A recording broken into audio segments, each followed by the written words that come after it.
Amém? Oremos. Precioso Pai, em nome de Jesus, muito obrigado por essa manhã. Obrigado por cada um aqui presente.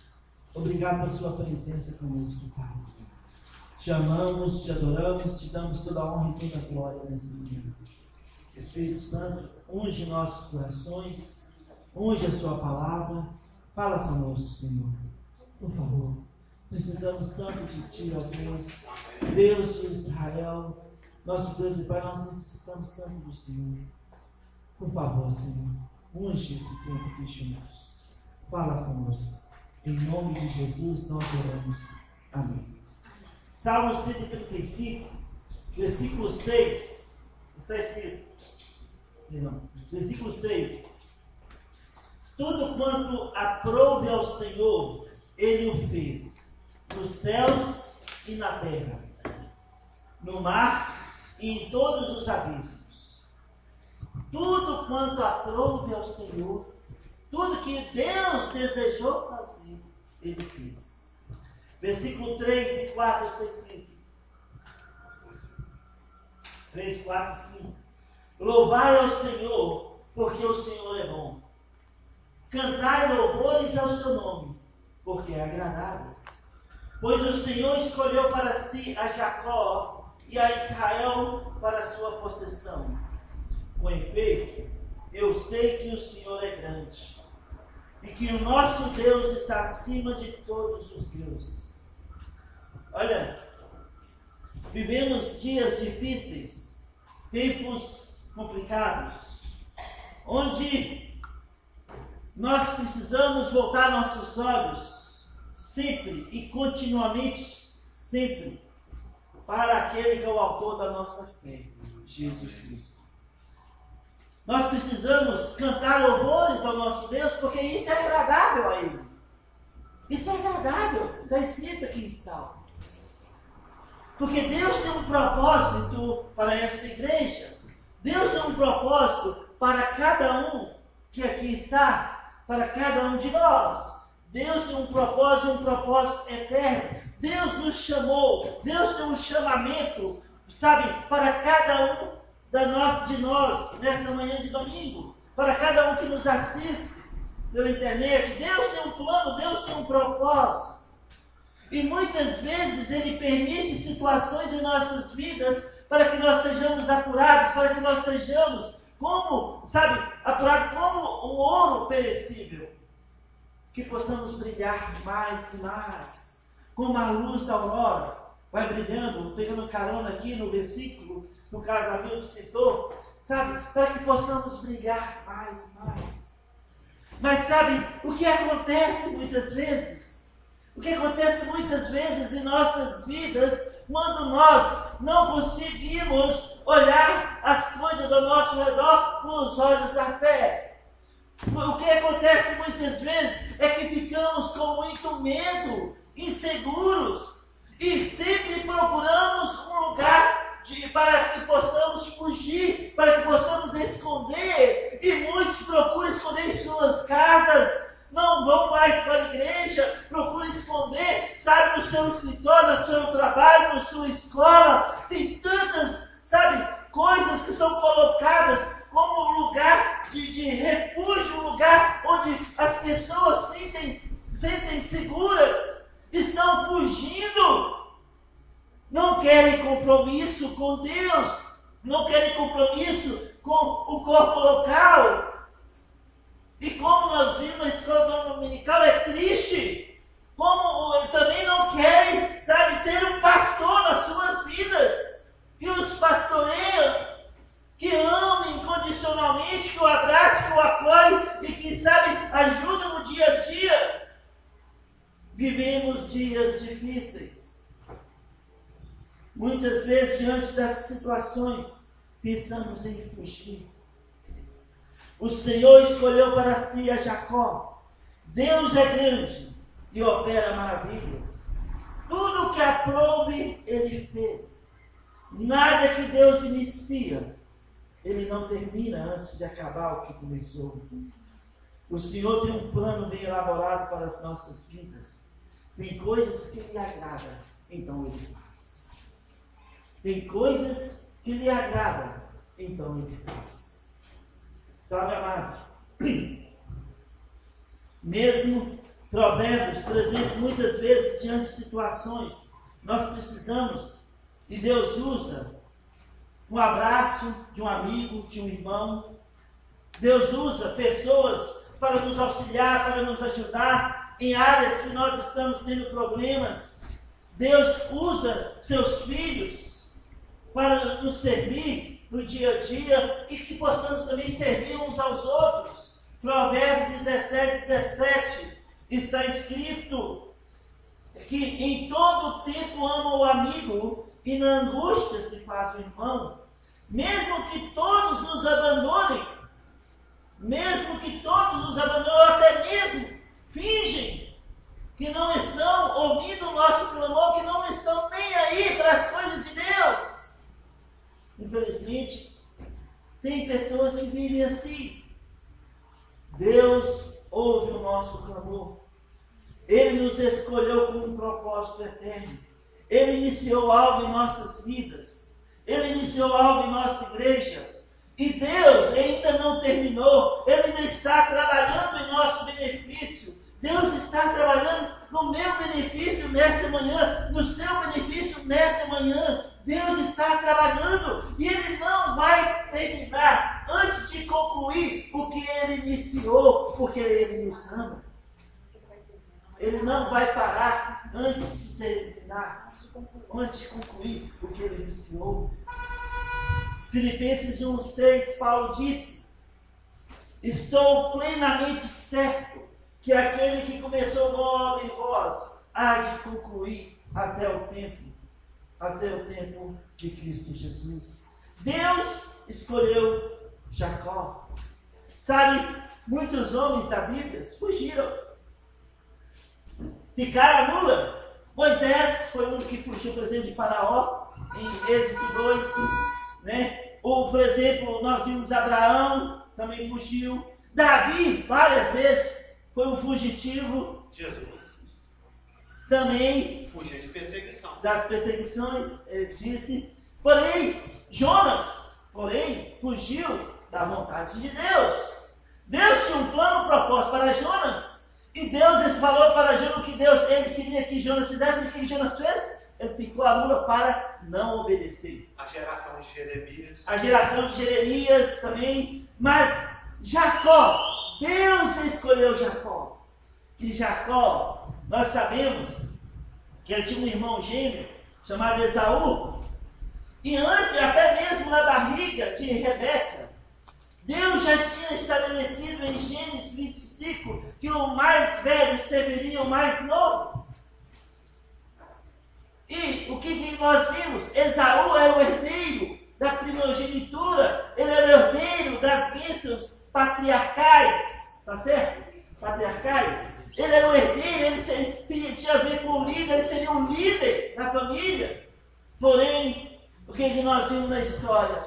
Jacó primeiro chantageou Esaú e trocou a sua primogenitura por um prato de comida, de feijão, lentilha. Né? Ele trocou a sua primogenitura e Jacó foi muito esperto. Né? Ele viu que o seu irmão estava com fome e ele fez uma chantagem emocional com o seu irmão e ele apropriou da primogenitura dessa forma. E quando Isaac ia abençoar Esaú com as bênçãos que ele tinha o direito, Rebeca e Jacó quiseram dar um jeitinho, uma ajudinha para Deus. Eles planejaram, foi um crime planejado, premeditado. Eles fizeram tudo bem estudado. Enquanto Esaú saiu para a caça, eles já estavam preparando o cordeiro, eles já estavam dando um jeitinho para ajudar a Deus. E Jacó, nós sabemos, recebeu até a roupa. Eles deram, foi tão premeditado que até a roupa que Esaú era peludo e Jacó não. Então até a roupa eles arrumaram, deram um jeitinho. E Jacó recebeu as bênçãos que era de direito de Esaú. Deus ia ter o jeito, Deus tinha o jeito dele, Deus com certeza ia fazer acontecer.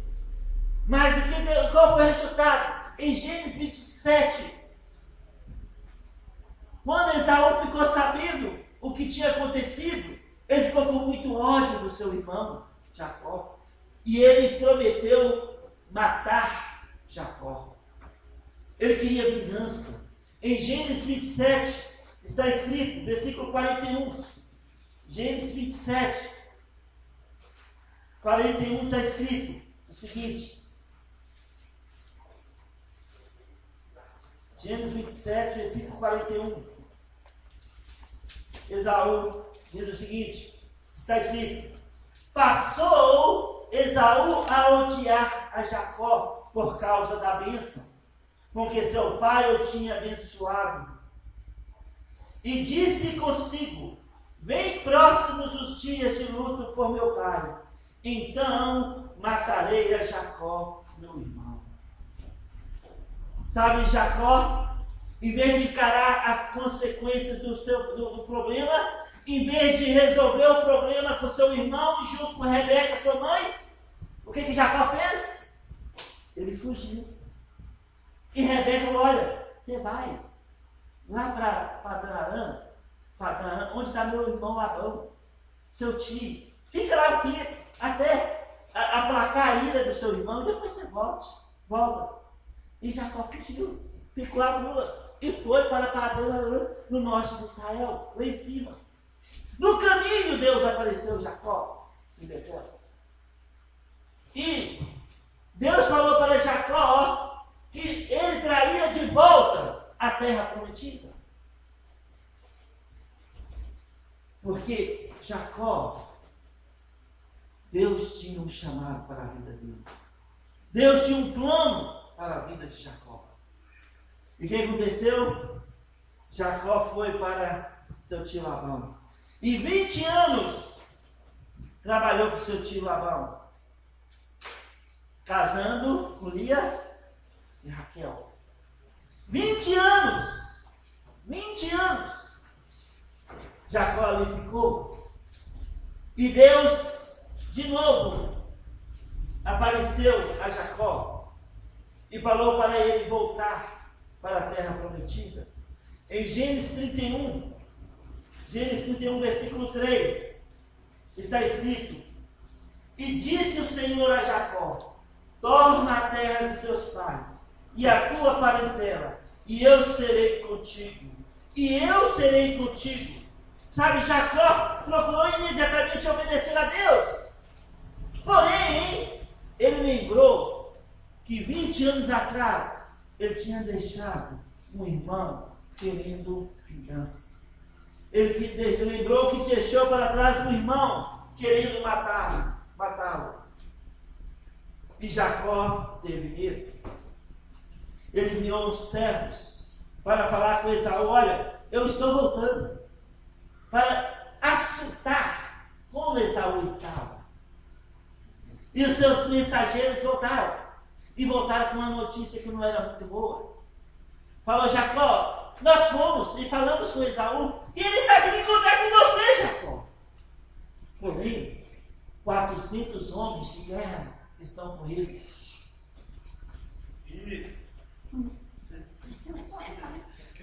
Uau! E agora, eu não posso fugir de novo? Para onde eu vou? Deus mandou voltar agora? Olha lá comigo, em Gênesis, capítulo 31,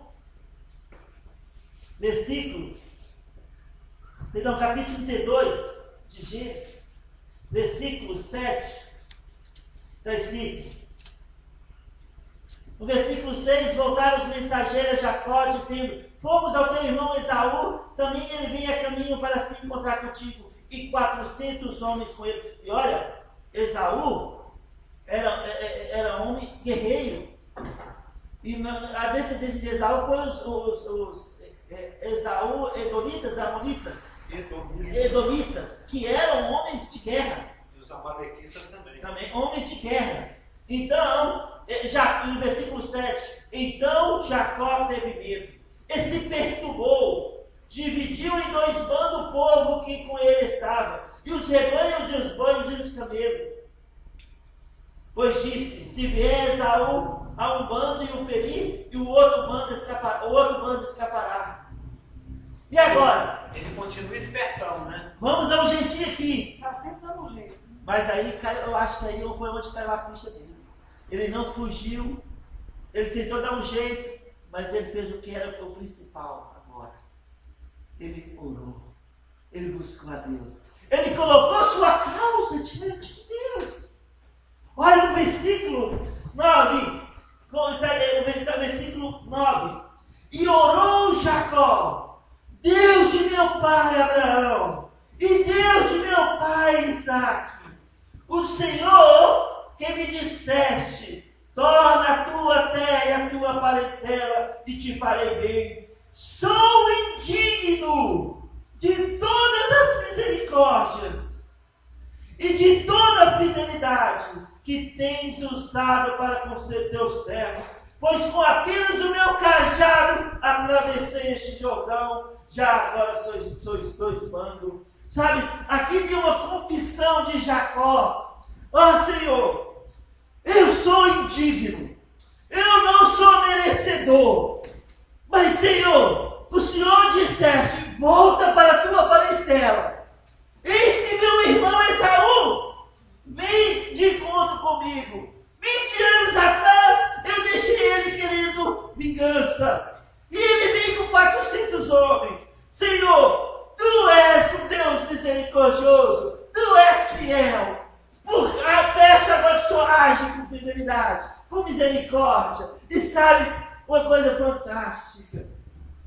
Jacó foi de encontro do seu irmão. Nós sabemos no capítulo 32, 28, que Deus lutou com Jacó, e Deus mudou o nome de Jacó. Deus feriu na sua coxa a parte inteira, porque Jacó segurou Deus, e ele disse: eu não vou te largar, eu não vou te deixar. E o Senhor teve de feri-lo para que não o soltasse. Deus disse: tu não chamarás mais Jacó, tu não chamarás mais enganador, tu serás agora o teu novo nome, e o seu nome será Israel.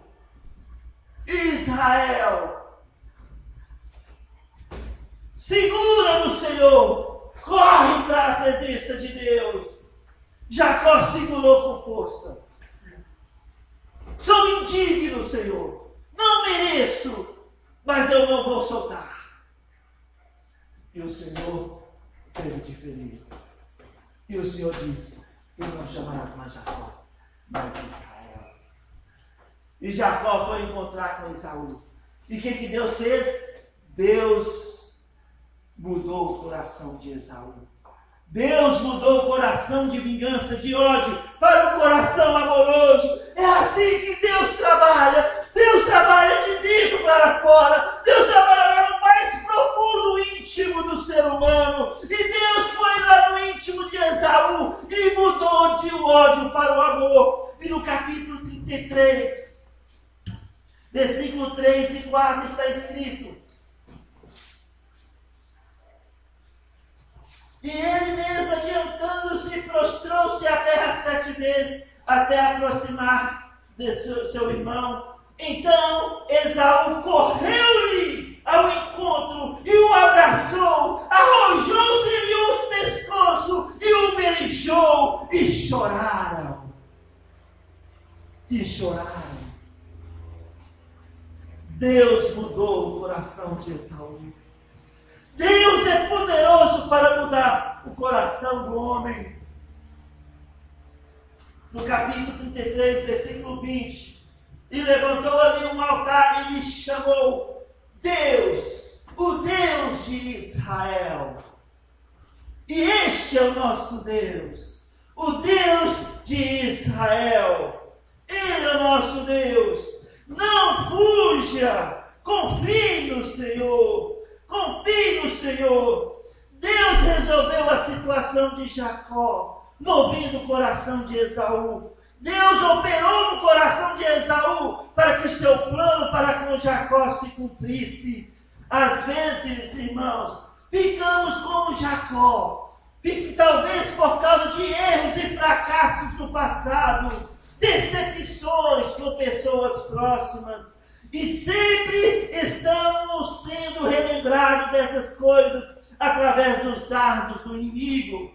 Olha o que você fez, olha fulano de tal, olha como você não agiu nessa situação, você está colhendo o que você plantou, olha só isso e aquilo, e muitas coisas nos deixam apavorados, com medo, e muitos procuram refúgio em lugares que Deus não mandou, muitos procuram fugir, muitos procuram sua casa como, sabe, um lugar de refúgio, esconde, não vou na igreja, porque o fulano de tal sabe isso, aquilo, porque eu vou encontrar ciclano ou ciclana, sabe, pessoas fogem da palavra de Deus, e não amadurece na vontade perfeita e plena de Deus para com as suas vidas. Hoje o povo de Deus está morto, está em casa, estão, sabe, vivendo suas vidas cristãs naturalmente, carnalmente, em nome de Deus, mas sem Deus. É triste. Buscam refúgio em lugares que Deus não mandou. Estão fugindo. Sobre visão, não tem mais visão. Sobre o chamamento, meu chamado é ficar dentro de casa domingo, debaixo da minha cama, meu colchão, horário de verão, carnal, natural. Meu chamado ir na igreja, o pastor falar, sabe? O casamento que falou na escola dominical. O chamamento foi ótimo. Não existe mais temor, reverência perante Deus. A visão está diminuindo. As pessoas não estão dando mais valor a seu chamado. Vivem na carne, vivem naturalmente a vida cristã. Não há mais reverência, não há mais temor. O povo de Deus hoje está morto. Está no uma-uma. Estamos, sabe, fugindo da vontade de Deus. Estão buscando, sabe, lugares de conforto, lugar onde tem estrutura, que eles pudessem viver na época da igreja primitiva, onde as igrejas iam em casas, em cavernas, em catacubas, e ninguém reclamava. Estava todo mundo cantando, adorando e dando louvores ao Deus de Israel. Não é? Não é isso? Não, mas agora nós sou cheiroso, sou bonito. Esse é o João Batista?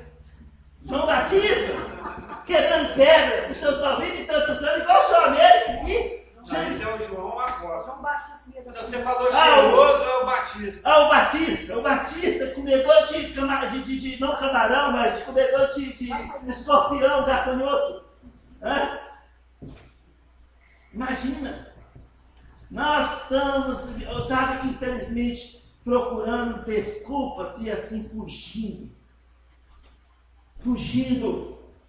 Não fuja! As pessoas falam de chamamento de Deus, trata isso com toda naturalidade, missões, ofertar. Não, vou entregar aquela igrejona ali, que tem estrutura.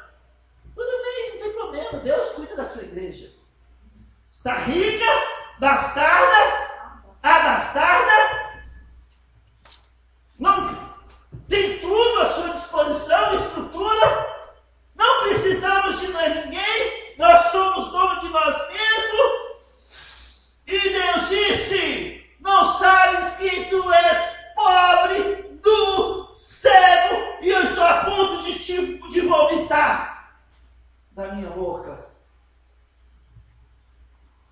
Não fuja! Deus tem um remanescente nos nossos dias. Tem muitas igrejas boas como as nossas. Nós não somos únicas. Tem igreja remanescente que ama a palavra de Deus.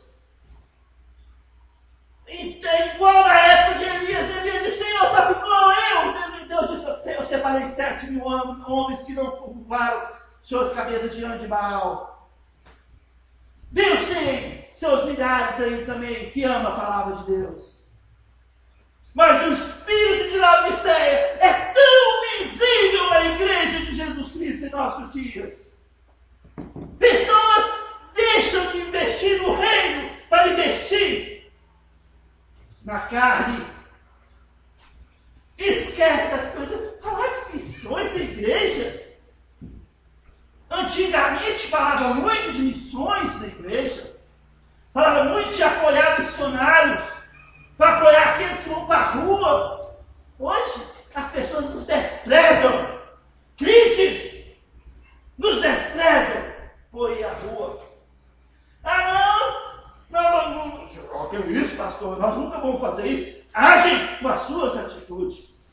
Aquele que sabe que deve fazer o certo e não faz, peca. Tiago 4 está escrito. Aquele que sabe que deve fazer e não faz, peca.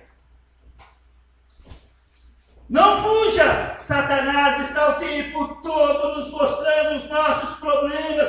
Está o tempo todo, sabe, mostrando, sabe, os nossos falhas, nossos fracassos, nossos erros. Mas o diabo, ele é o inimigo, ele não mostra a solução. Deus, ele está nos mostrando diretamente os nossos problemas, mas Deus diz, eu tenho a solução, e a solução é meu Filho, Jesus Cristo. Ele é a resposta para as nossas vidas.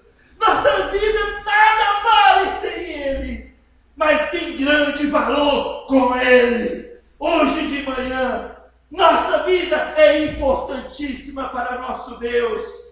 Jesus consumou a obra no Calvário. Nossos erros, nossos fracassos passaram. Está consumado. Vamos em frente. Não fuja, confie no Senhor. Jeremias 33, 3, 4. Está escrito, Deus disse, invoca-me, invoca-me, invoca-me, invoca-me, invoca-me, invoca-me, e eu te responderei. Anunciar-te coisas grandes e ocultas que você não sabe. Porque assim diz o Senhor, o Deus de Israel. Sabe, irmão, irmã, nessa manhã, se o seu passado te atemoriza, tá certo, né? Te atemoriza nesse momento, corra para Deus, ore, confie e siga em frente. Ele é poderoso para mudar a sua situação perante os seus olhos.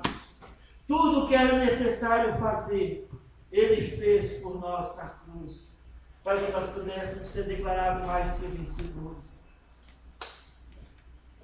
Agora, em Cristo Jesus, nenhuma condenação há. Temos um chamamento perante Deus. Assim como Jacó tinha um chamamento perante Deus. E Deus concluiu a obra que tinha na vida de Jacó. Deus escolheu para si Jacó. E Deus escolheu para si você, eu, nós. Nós temos um chamado para sermos santos, separados para Ele. Nós temos um chamado para brilhar mais e mais. Nós temos um chamado para sermos herdeiros em Cristo Jesus. Nós temos um chamado para sermos filhos de Deus, filhos do Altíssimo, membros da família de Deus. Nós temos um chamado para fazer parte de um povo de propriedade exclusiva de Deus, o Deus de Israel. Nós temos um chamamento. O que você e eu temos feito com o nosso chamado? Há temor, há reverência para Deus? Ou estamos vivendo a vida natural? Estamos vivendo da melhor forma que nós achamos que é certo? Cuidado! Você pode viver a vida cristã carnal, a vida cristã natural, em nome de Deus, mas sem Deus. Temos um chamado da parte de Deus nessa manhã, irmãos. Precisamos considerar, não ficar em cima do muro, não permitir o espírito de Laodiceia no nosso meio, em nossas vidas. Seja ousado para com Deus. O verdadeiro nascido de novo pode até passar por um tempo de cegueira espiritual, mas o Espírito Santo vai estar todo o tempo convencido, falando: este é o caminho, andai por ele. E o caminho já está estabelecido. E o caminho é Jesus Cristo. Jesus disse: eu sou o caminho, eu sou a verdade e eu sou a vida. Ninguém vai ao Pai senão por mim. O verdadeiro crente nascido de novo não pode até passar um momento sabe, onde ele não está entendendo todas as coisas, mas ele sempre está restaurando sua comunhão com Deus.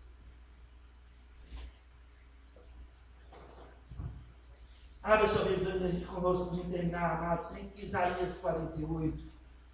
Isaías 48. Não fuja, amados. Não desista. Não troque o eterno pelo imediato. Hoje Deus tem um plano. E o seu plano não será frustrado para a sua vida e minha vida. Isaías 48. Versículo 15 a 17, só uma aplicação aqui para as nossas vidas. Nós temos um contexto aqui, falando do servo do Senhor, mas aqui em aplicação nessa manhã está escrito, versículo 15, Deus disse: eu tenho falado, também já o chamei, eu o trouxe para ir próspero no seu caminho. Chegai-vos a mim e ouvi isto. Não falei em segredo desde o princípio. Desde o tempo em que isto vem acontecendo, tenho estado lá. Agora, o Senhor Deus me enviou a mim o seu Espírito. Assim diz o Senhor, o teu Redentor, o Santo de Israel. Eu sou o Senhor, o teu Deus, que te ensina o que é útil e te guia pelo caminho em que deves andar. Eu sou o seu Deus. Eu sou o seu Redentor. Eu vou te ensinar o que é útil e o caminho que deves andar. Não fuja, não desespere. Confie no Senhor. Busque a sua presença. Segura em Deus. Não solte. Deixe Deus mudar a sua situação diante dos teus olhos e a nossa situação. Deus tem um chamamento para as nossas vidas. Amados, então, hoje, seja o que for que tem feito você ou eu vivermos inseguros, com medo, não devemos fugir, não desistir, mas devemos colocar perante Deus e confiar nele. O que Deus começou a fazer em nossas vidas, Ele irá terminar, porque tudo quanto aprove ao Senhor, Ele o fez ou está fazendo. A Ele seja toda a glória, toda a honra.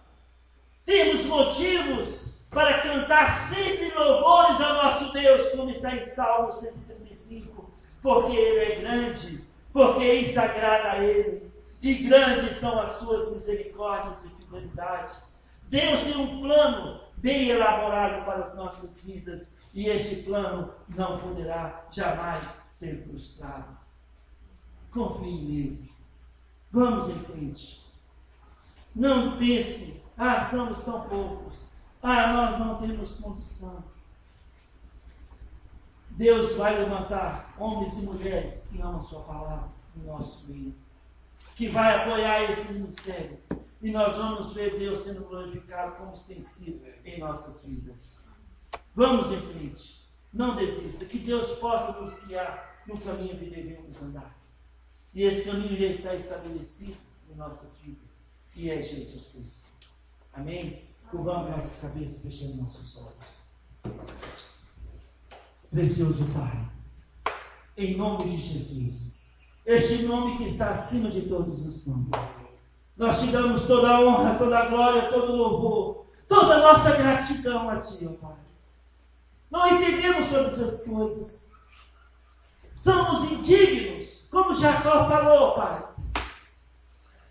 Não merecemos, mas nós estamos com os olhos focados no Senhor, o Deus de Israel, o nosso Deus, o nosso Pai. Te pedimos, ó Pai, que o Senhor estenda as suas mãos sobre essa igreja, sobre cada membro particular deste corpo, Senhor.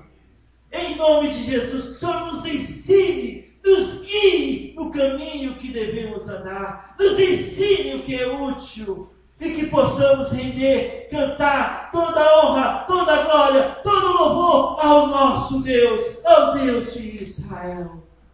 Pai, protege-nos na volta para casa. Nos dê, ó Pai, uma semana abençoada, uma semana onde possamos, ó Pai, ter a oportunidade de brilharmos mais e mais dentro da sua vontade. Em nome de Jesus, não, ó Pai, que dê-nos, ó Pai, não dê, ó Pai, a nós a opção de fuga, de desistência. Pelo contrário, ó Pai, que possamos perseverar com Deus, com o nosso Deus, nós podemos muito mais. Então, Pai, nos guie e nos ensine o que é útil e nos guie no caminho que devemos andar. Te amamos, Senhor, te adoramos e te damos toda a honra e toda a glória. Em nome de Jesus nós oramos. Amém. Amém. Eu posso só perguntar aqui uma coisa, gente? Pode. Amados, quem estava no casal do evangelismo, alguém deu meu telefone para alguém que está lembrado de ter dado? Você lembra se a Lúcia deu? É porque uma pessoa me ligou falando que o pastor Tiago conversou comigo na Praça da Liberdade. E deu o meu telefone, aí ele estava convidando para fazer a mímica. Eu falei que ia falar com a liderança, que era o Carlos